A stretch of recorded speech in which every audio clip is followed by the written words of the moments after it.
Savvy Central Radio, drawing out the best from our guests with your host, Christina Nitchman.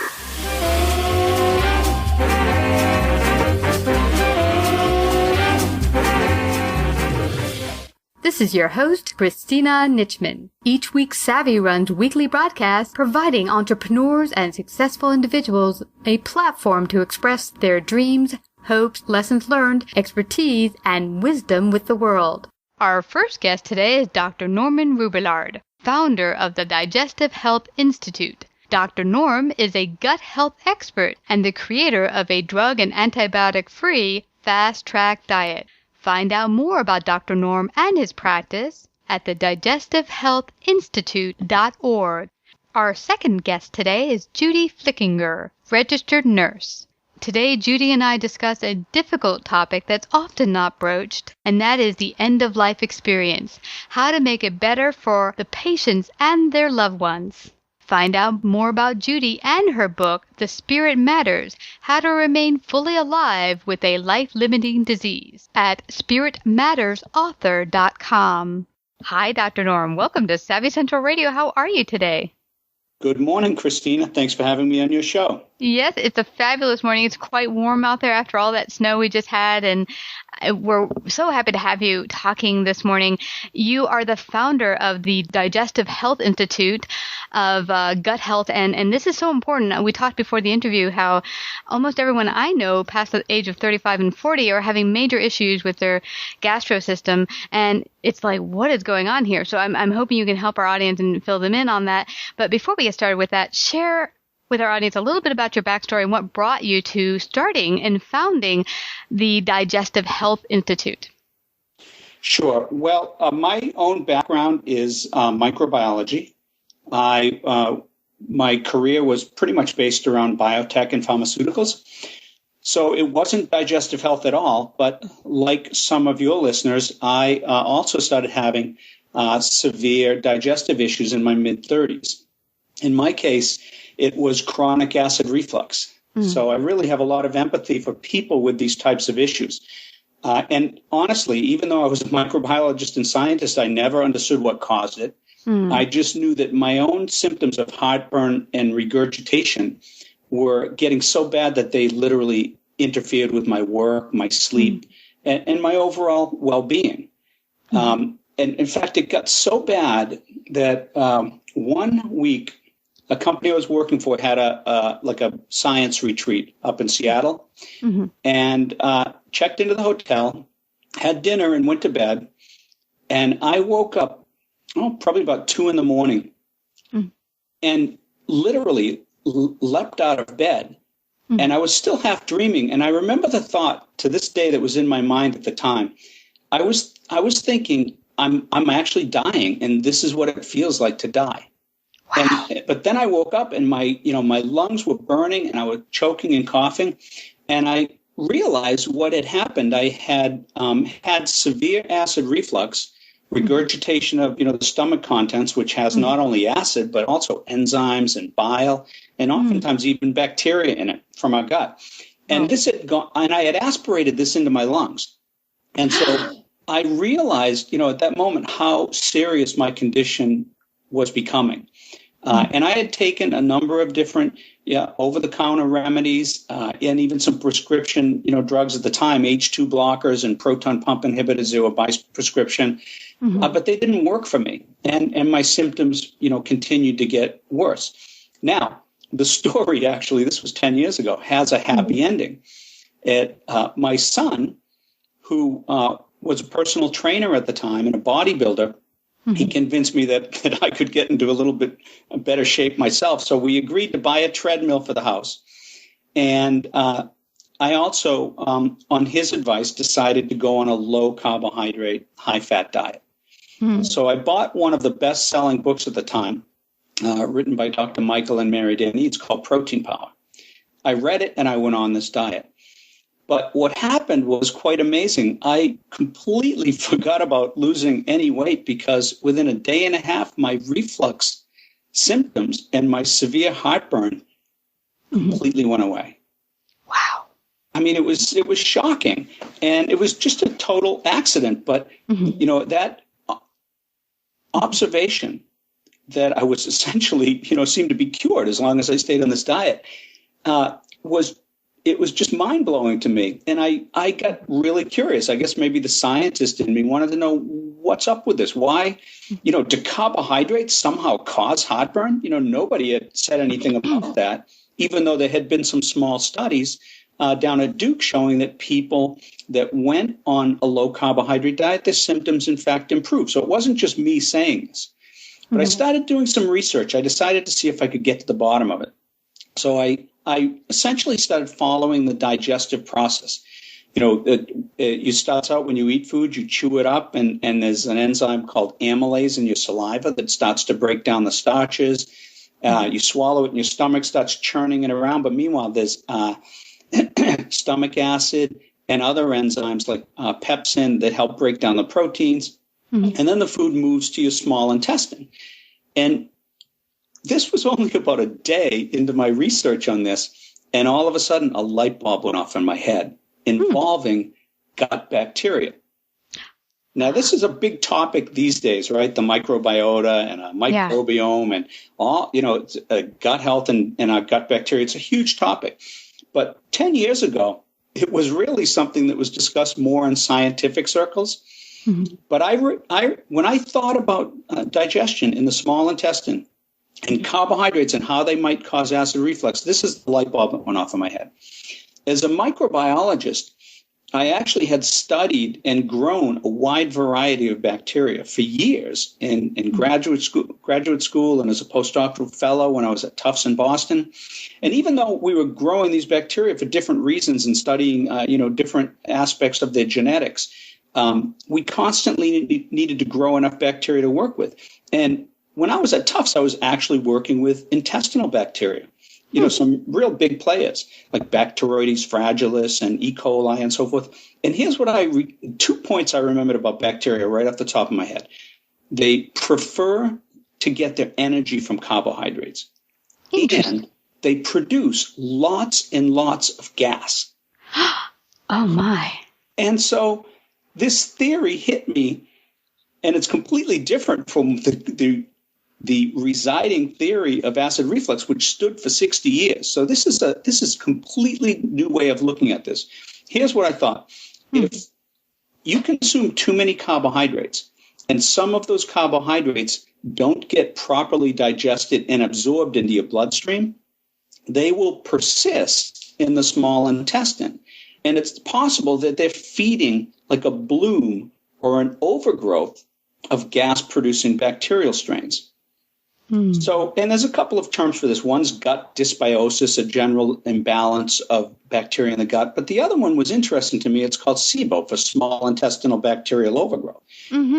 Because, just to give you the quick backstory on this, we have 100 trillion bacteria in our large intestine. Wow. Lots of them. And that's when it's like a little fermentation tank. Carbs, but also some proteins and foods we don't digest get fermented by these bacteria. Bacteria survive with this nourishment, but they also produce fats and vitamins, which nourishes our body. And in fact, that's why we evolved with this bacteria like all other animals. It's a partnership where they survive in this nice, cozy environment, and they produce these fats. And so foods that normally wouldn't yield any energy for us, we're able to digest the fats the bacteria make after they ferment it.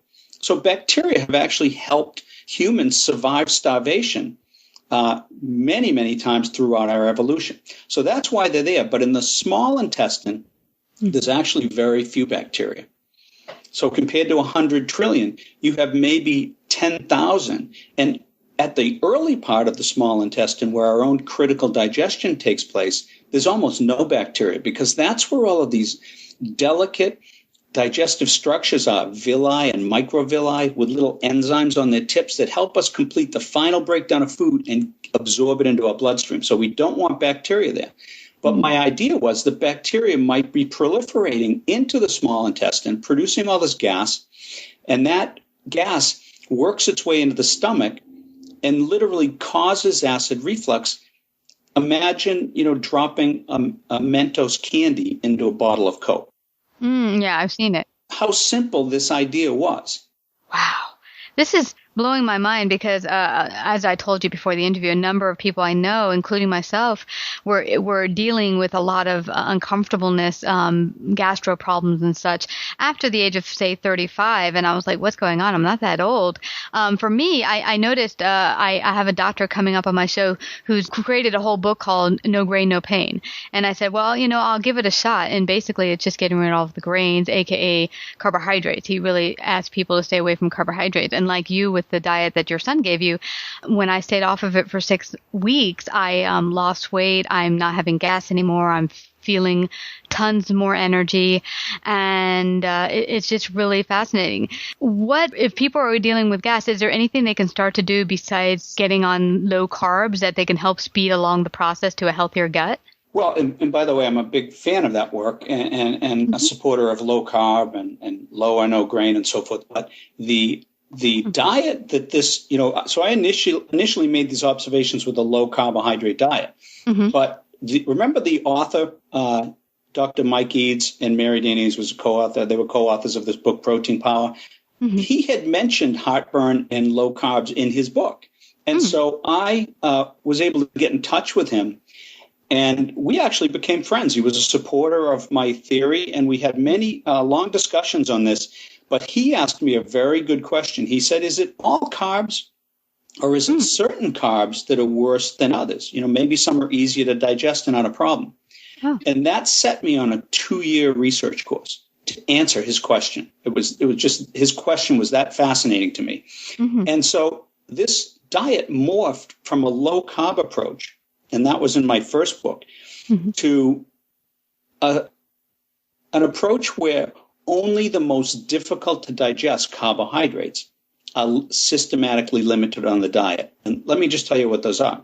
Lactose, fructose and polymers of fructose, resistant starch, fiber, and sugar alcohols.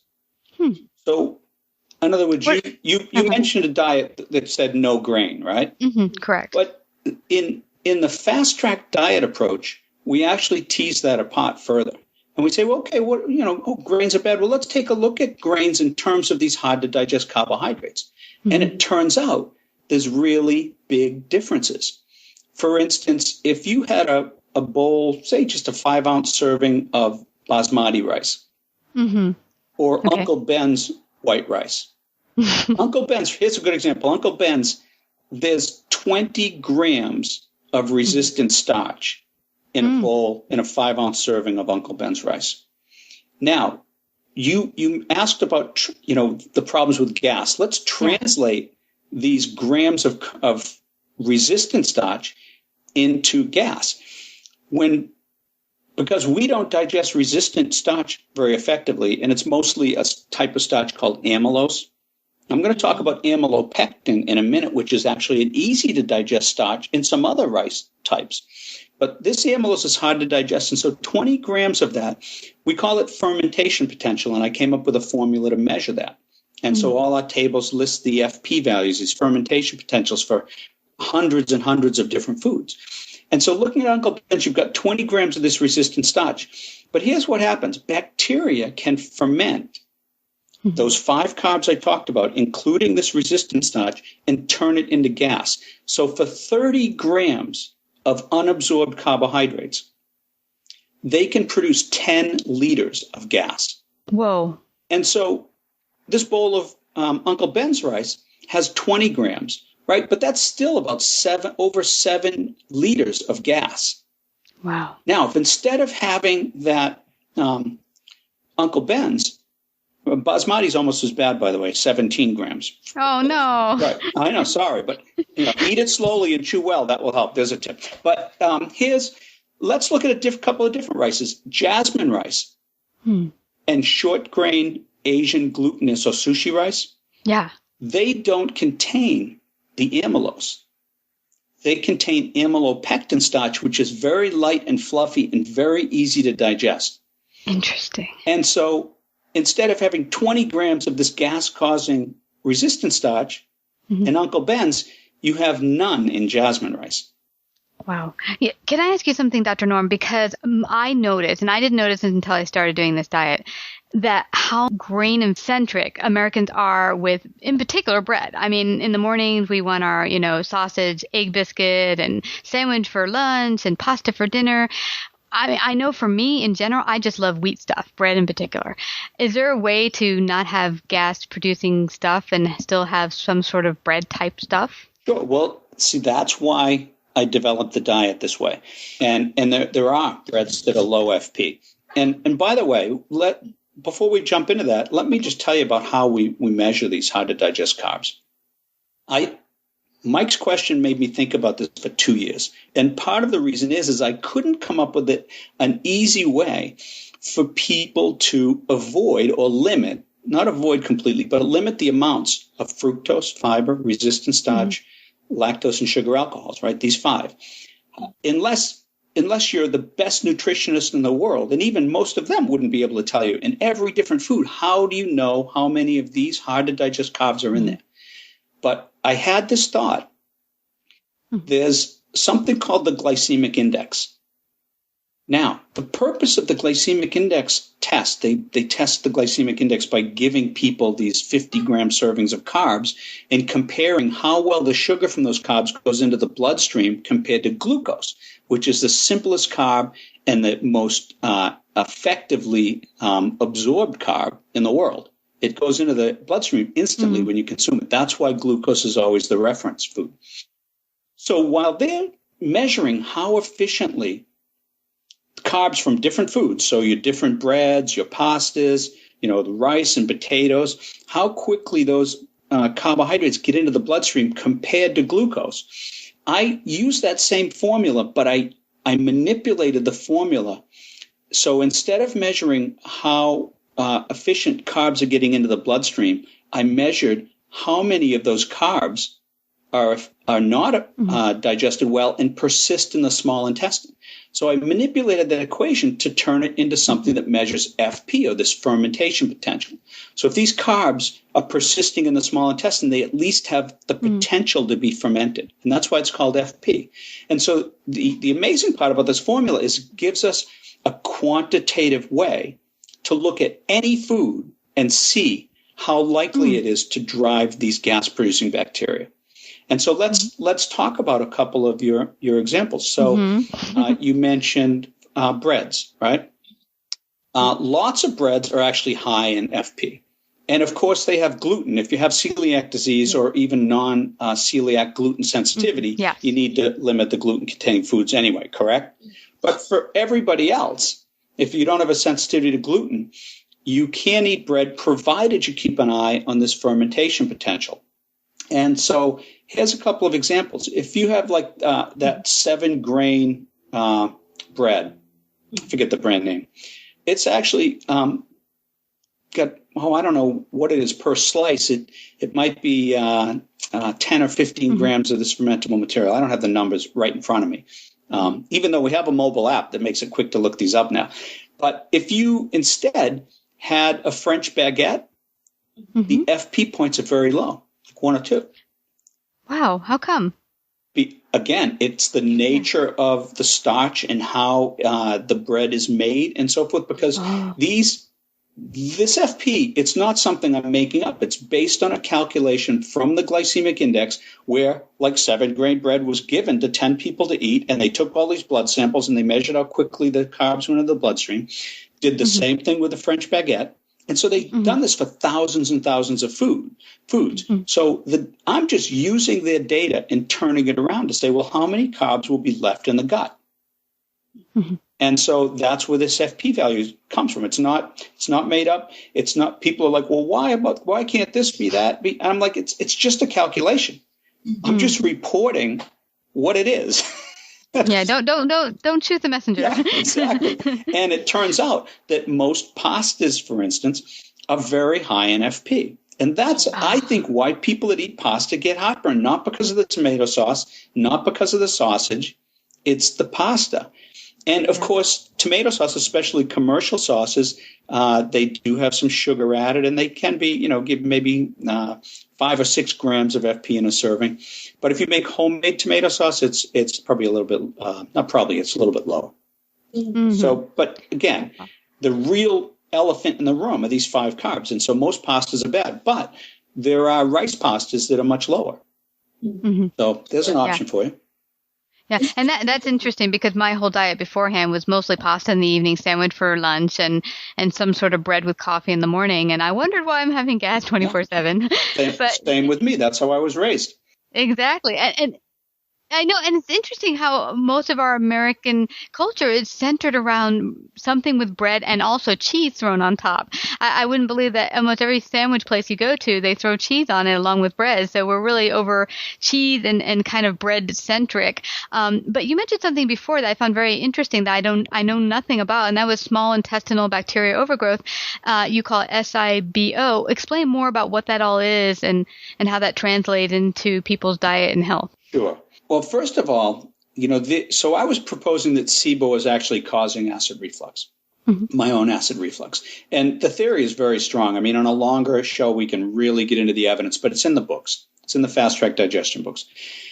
But it turns out that this Sibo, and this is why everybody's talking about it, small intestinal bacterial overgrowth, where instead of having less than 10,000 cells per mil in your small intestine, you have over 10,000 or a million or more.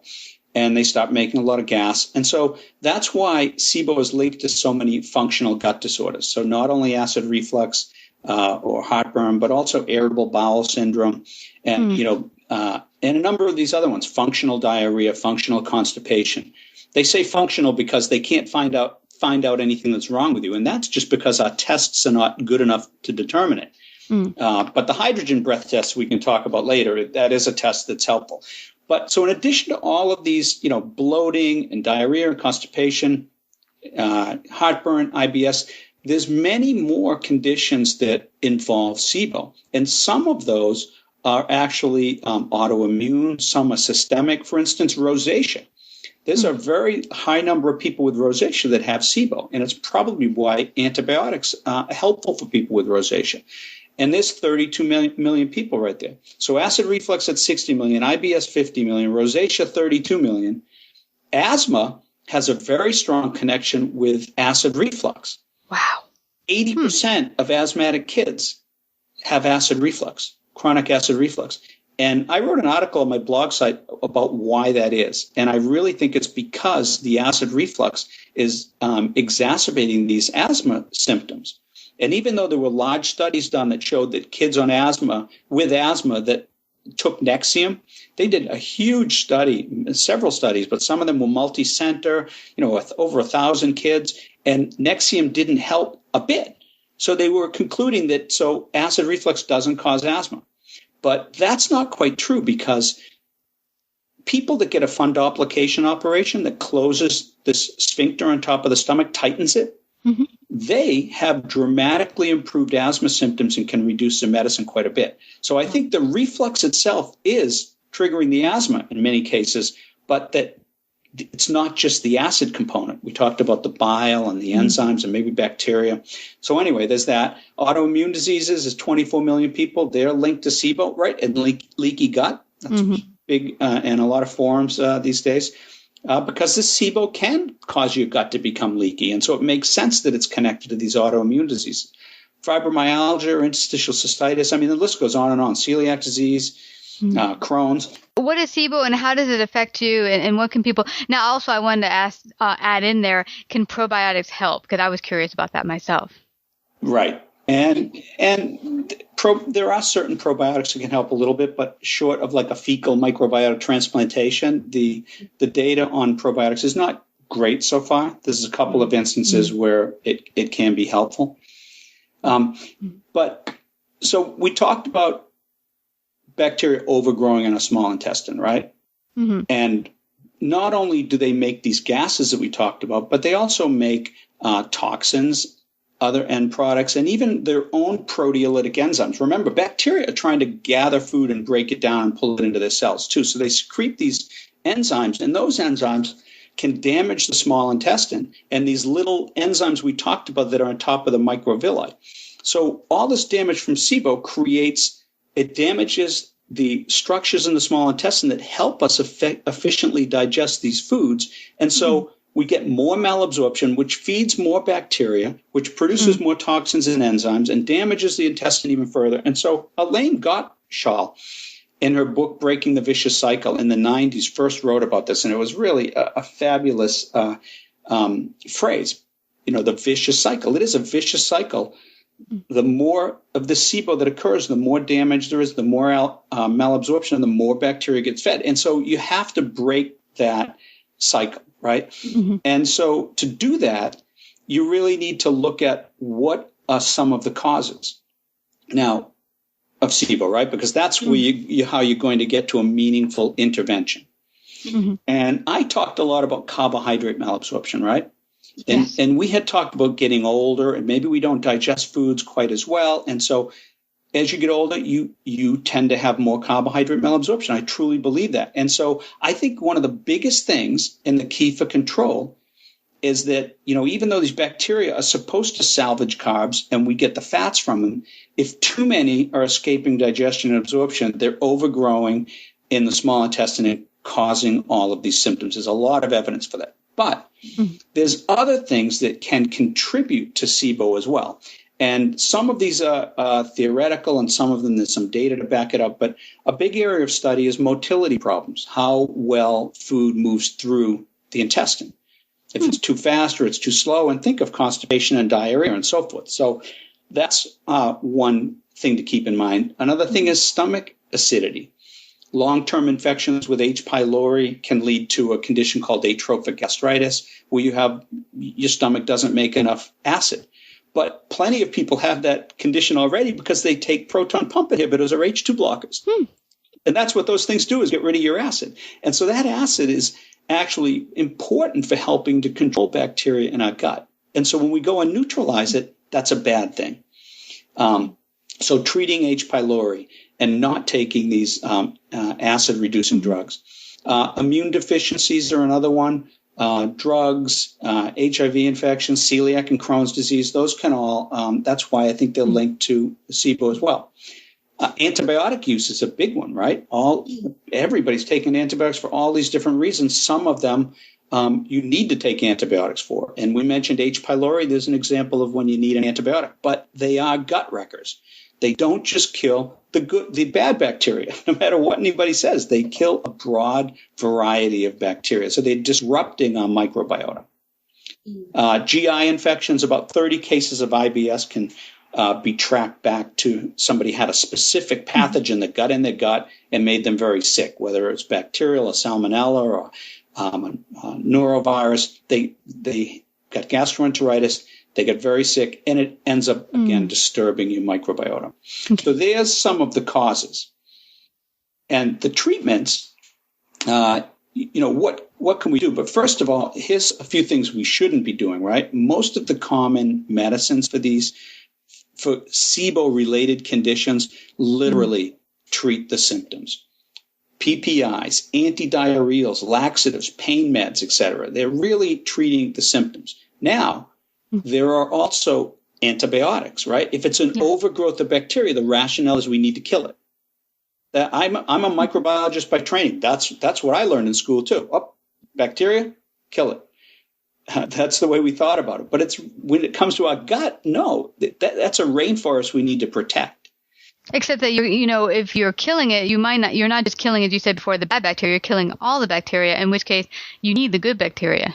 You're killing a wide range of bacteria, including some of the ones you need. And in fact, some of, when these thousands, there's over 1,000 species of bacteria in our gut.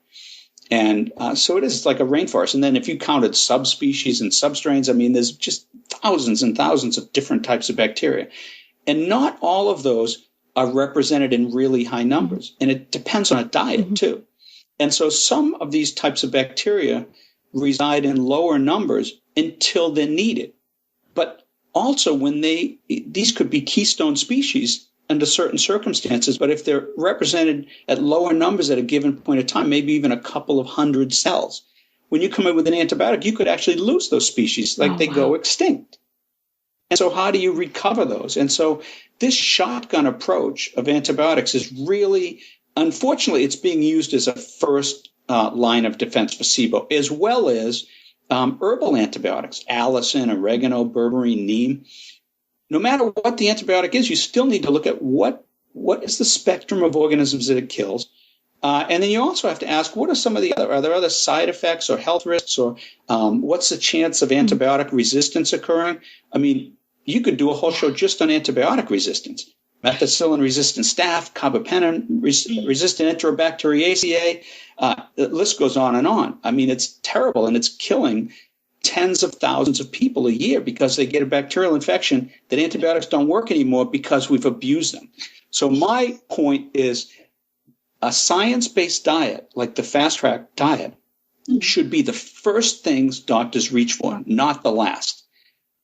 You can always, if the Sibo got really serious and somebody started losing weight or having bone fractures, there are more serious repercussions of Sibo. Okay, fine, an antibiotic. But as a first line of defense, I really want to see science-based diets elevated. Mm-hmm. And there's other ones out there, low carb, low starch, low FODMAP, paleo, elemental. Those in all, one way or another, limit these fermentable carbs. But the FastTrack diet limits these in the most comprehensive and quantitative manner. Mm. And that's why I advocate that approach. Wow. And you mentioned something a little bit ago that got my attention, using some of the remedies that are herbal, because I think a lot of people in our society are attempting to get more healthy and go more to the alternative route of helping yourself, maybe not going to a normal medical doctor for drugs, over-the-counter drugs, but going for herbal remedies. And one thing I've often thought is that, regardless if you get it from your doctor or you get it from your herbalist, an herb is a medicine and can also have horrible side effects if you're not looking at all the facts and science behind it and how it might affect your particular body. And, I really do believe in herbs. In fact, a whole foods diet overall, is the best. And I have a garden, and all I grow is, organic vegetables, and I grow the low FP variety. So the Brussels sprouts, the broccoli, a lot of greens. And so that's the way I eat. And the other thing about eating a diverse group of plant-based foods, but of course choosing the ones in the serving sizes that are lower in these fermentable carbs. But the value of this is, as we mentioned, different bacteria are able to break down different macronutrients in each food type. And so by having a diverse group of plant-based foods, you're challenging these different species. And so it helps improve the diversity of the bacteria in your gut. And there are some probiotics that have been shown to be helpful. For instance, people with diarrhea or IBS with diarrhea or infectious diarrhea is really where most of the work was done.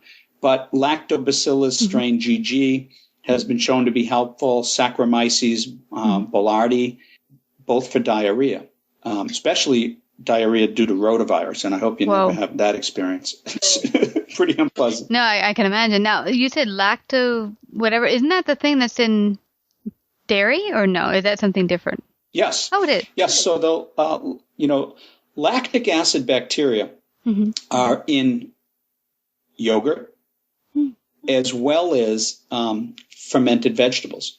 So when you ferment vegetables just from your garden, you put them in a bottle, you add, a brine solution, cover them, add tight, and put a fermentation lock on there.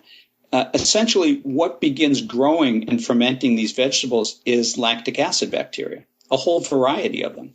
And that's why eating truly lacto-fermented vegetables, whether it's, kimchi or real pickles, or sauerkraut, is a great idea, because you not only get a wide variety of these healthy gut bacteria, especially for your small intestine. That's where these lactic acid bacteria mostly reside, and that's where you need them.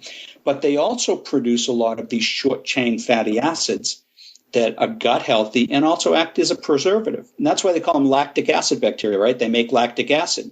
And you'll notice if you get a jar of jam, one of the ingredients might be lactic acid as a preservative.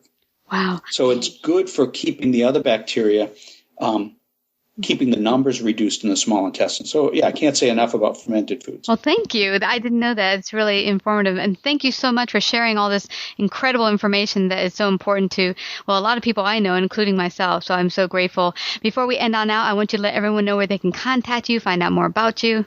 Sure. To find out more about me and our approach, the best place to go is digestivehealthinstitute.org.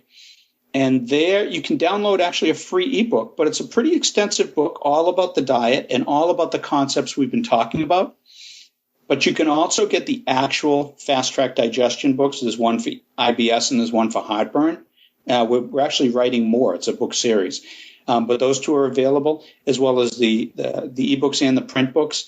And then over the last 2 years, we've been working on a new FastTrack Diet mobile app with over 800 foods with all of these FP values. But you can also track your symptoms and your meals all on the fly and use voice recognition. You can use it at the grocery markets and just say, carrots, and it will come up on your screen and you can see how many FP points are in there. And that's your symptom points. You keep those low and you're good to go. So, and then lastly, they can join the FastTrack Diet official Facebook group, where we have a community of like-minded people where our mission is to get 10 million people off of drugs and antibiotics.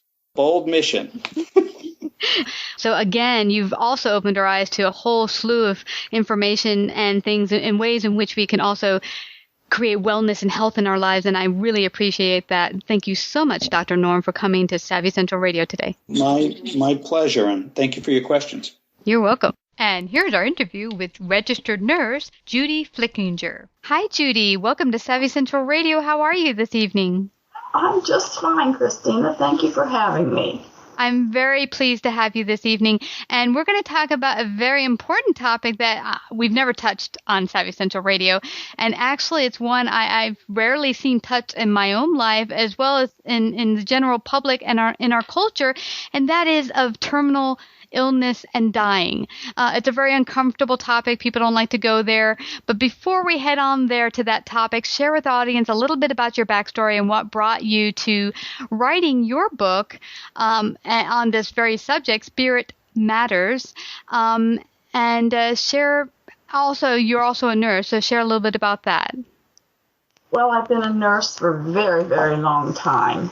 And 26 years ago, I became a hospice nurse. Mm-hmm. And it was my favorite job ever.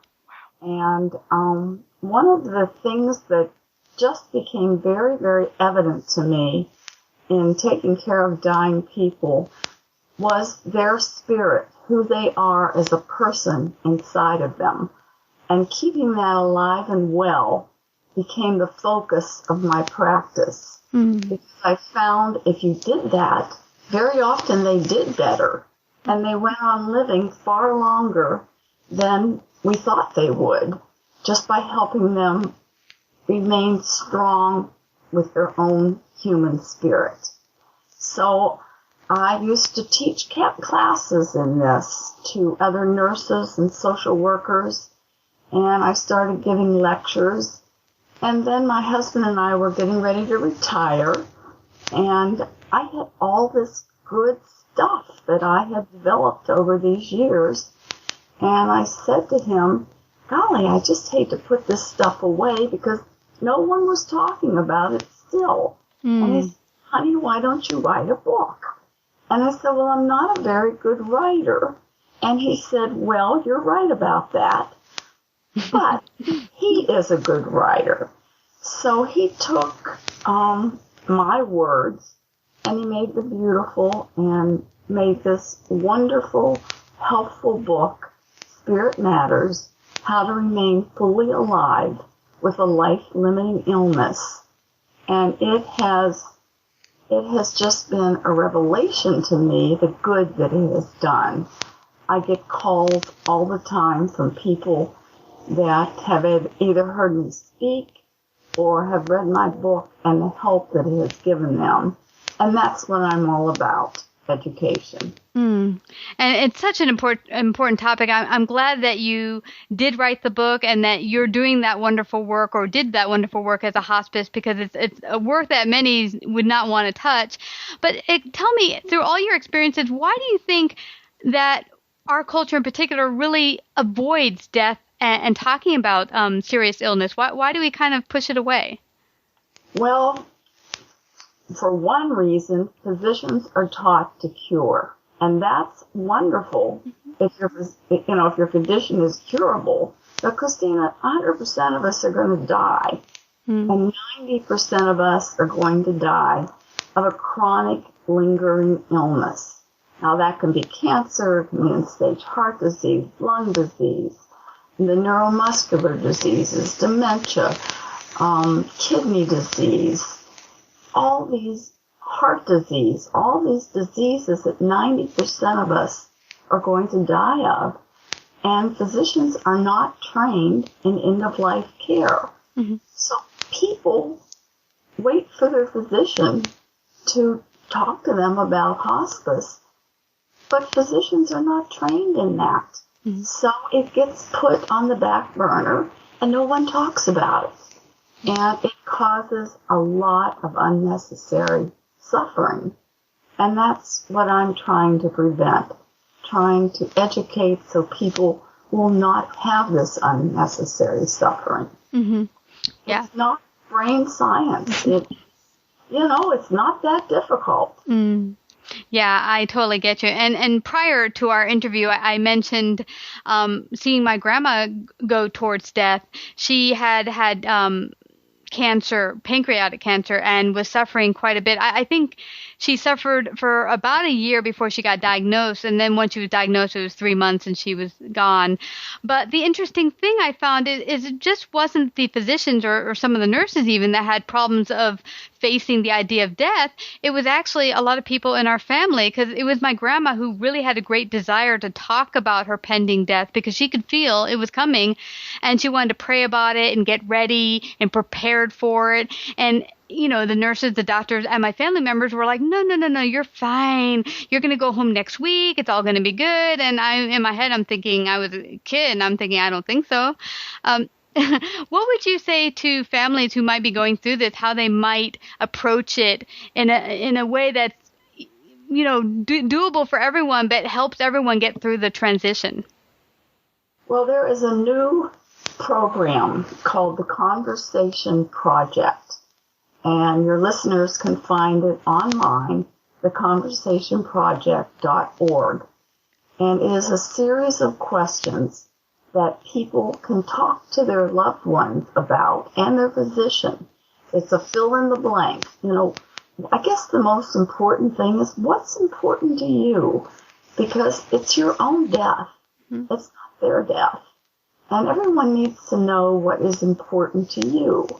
I've had this conversation with my children, and I've laid out my plan. I've just seen too much unnecessary suffering. My adult children know that I don't want to be in the hospital when I'm dying. I especially don't want to be in ICU. If I have a chronic lingering illness, I want to be home or in a home-like setting. I want to be clean. I want to be comfortable. Too many people die in pain, and it's not necessary.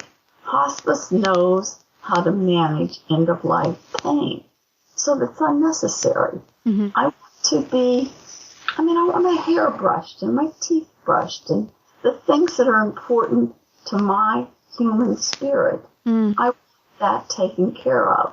Put my bed by a window. Let me see the birds and the flowers and the trees. I want my family there. I want my friends to come and visit me. These are all important to who I am as a person. And when you reach that stage in your life, in your dying time, that disease needs to take a back seat, and the person needs to come forward, and the focus of care needs to be on that person, not the disease that they have. So your listeners need to have that conversation, and this whole national program that they can find online will make it very easy for them to have this conversation and to have it with their physician.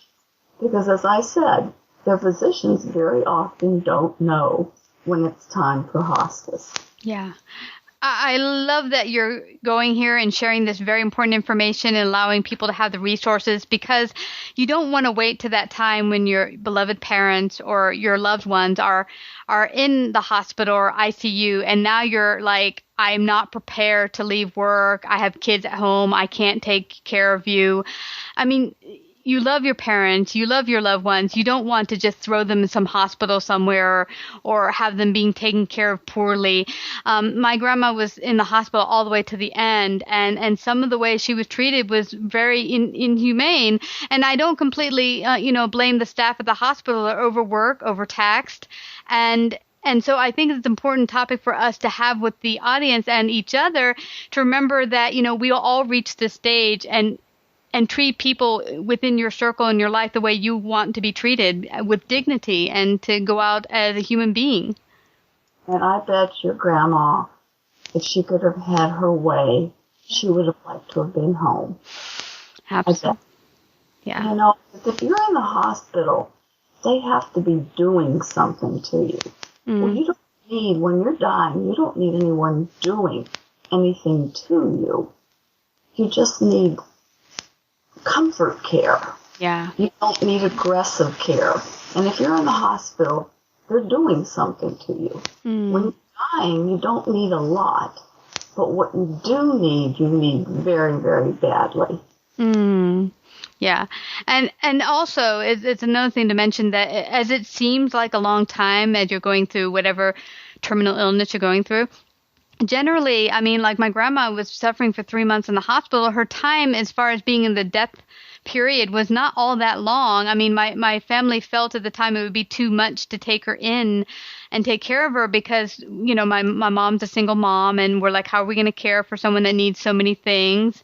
But I think if we band together, we could all find a way to make it work. Well, and that's what hospice is all about. Mm. As a hospice nurse, I taught my families how to take care of their loved one. We were available 24 hours a day, 7 days a week. That doesn't mean we stayed in the home, but we put in a lot of hospice people to help in that care. Mm-hmm. So I had caregivers, Christina. I had one lady that took care of her bed-bound husband. Mm-hmm. This lady had no legs, and her husband was in bed, could not get up. And she would toot around that house in her wheelchair, and her arms were so strong, she would bring herself up into his bed, give him a bath, turn him, change his sheets, change his clothes. She did it. Mm-hmm. I've never, ever had a family say, I'm really sorry that I brought my loved one home with hospice. Mm. 26 years, I've never had a family say that. Now, I'm sure there are some, but I've never heard it. Mm. They're given good hospice care. It's a blessing. Yeah, it is. I mean, I didn't know of such a thing when I was a child, but I can totally hear the blessing it is, giving people the tools they need to make it happen for their loved one. And you said something very important before, Judy, and that was that often by just giving the simple human touch or care to the person going through the dying process, that often they can live longer and stronger and much more happier. And I had read something early in my 20s called Cancer is a Turning Point. It was I think a psychologist who was working in the hospitals and would go to cancer patients and just ask them, how are you feeling? What's going on inside of you? Tell me what you're feeling. What are your greatest passions and wishes? And the number one thing he found, Judy, is that often the people dying in the bed had many wishes or desires or dreams they never fulfilled.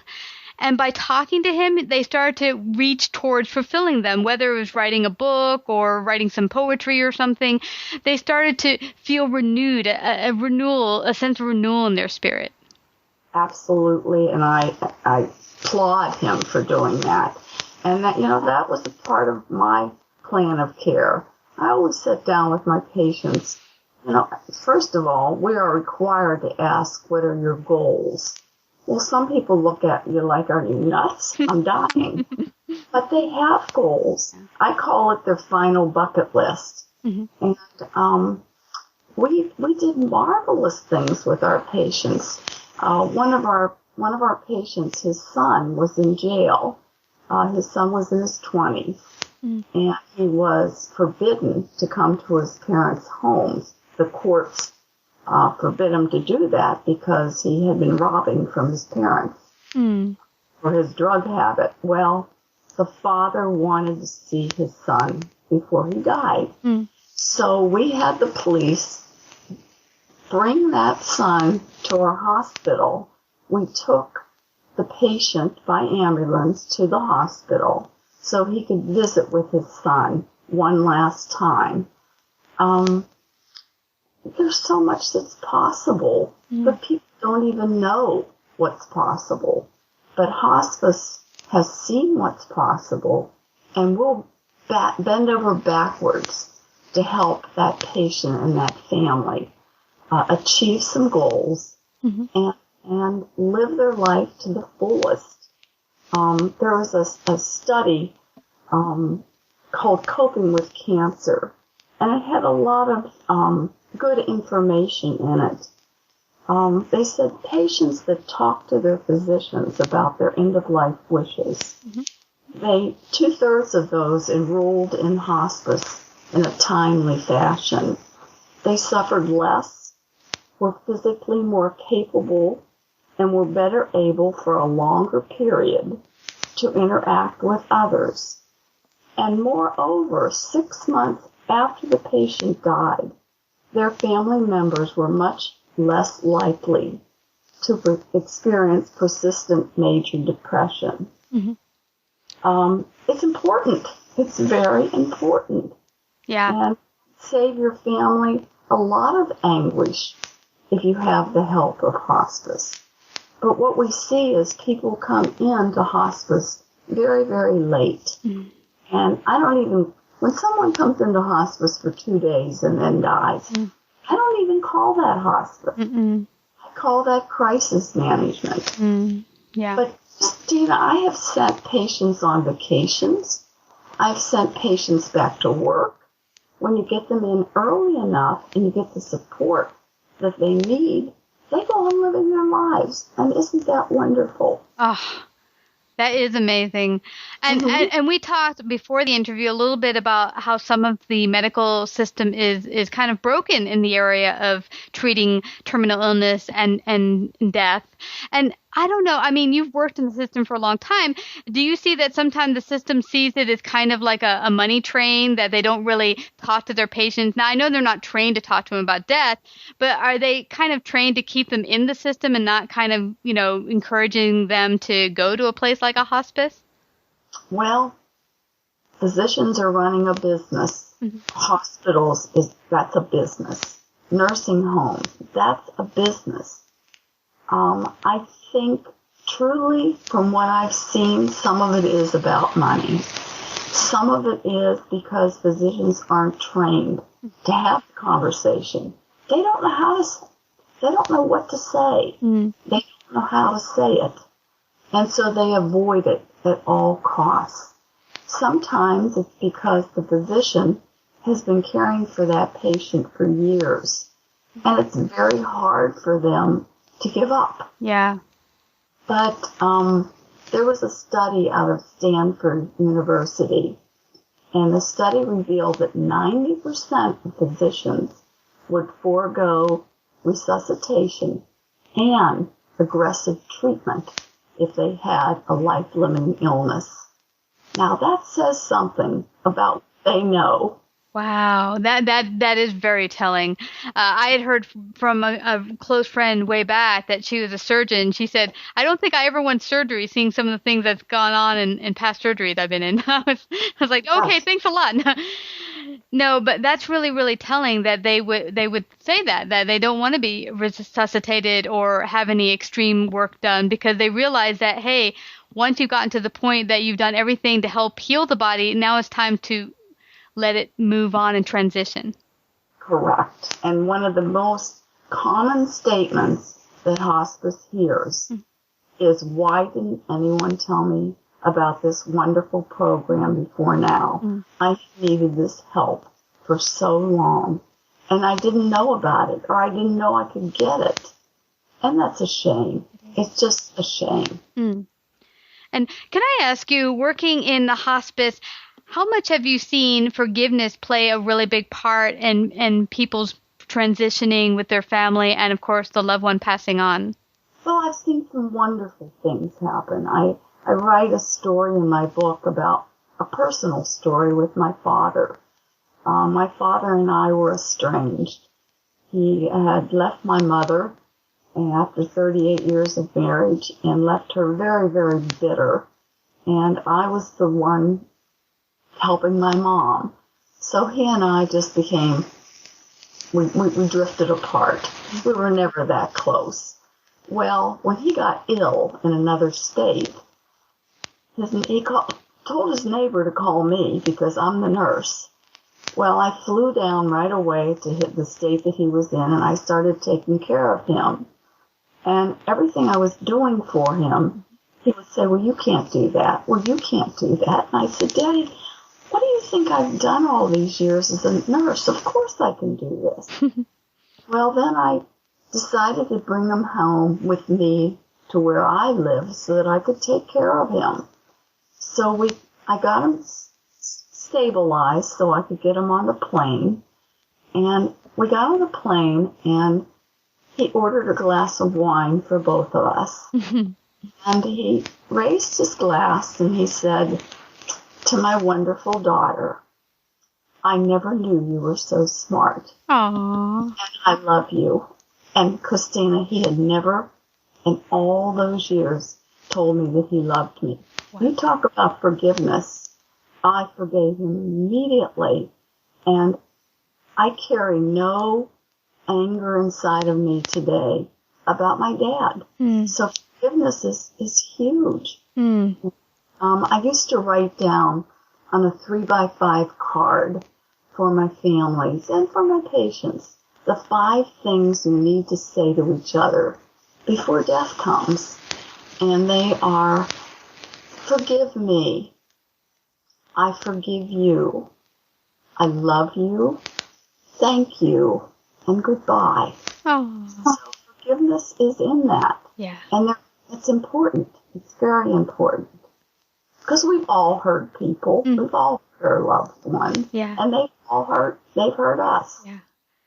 Yeah, that is such an important element. One of my very close family members had been dying and requested that a son that they were no longer talking to for the past 20 years be brought in at their dying bed, and they refused to come to the bed. And I felt very saddened by hearing that, because I thought it's a lost opportunity for the one passing, and of course for the son. Once they have passed, there is no going back. There is no trying to reclaim that moment where you can both say, I forgive you.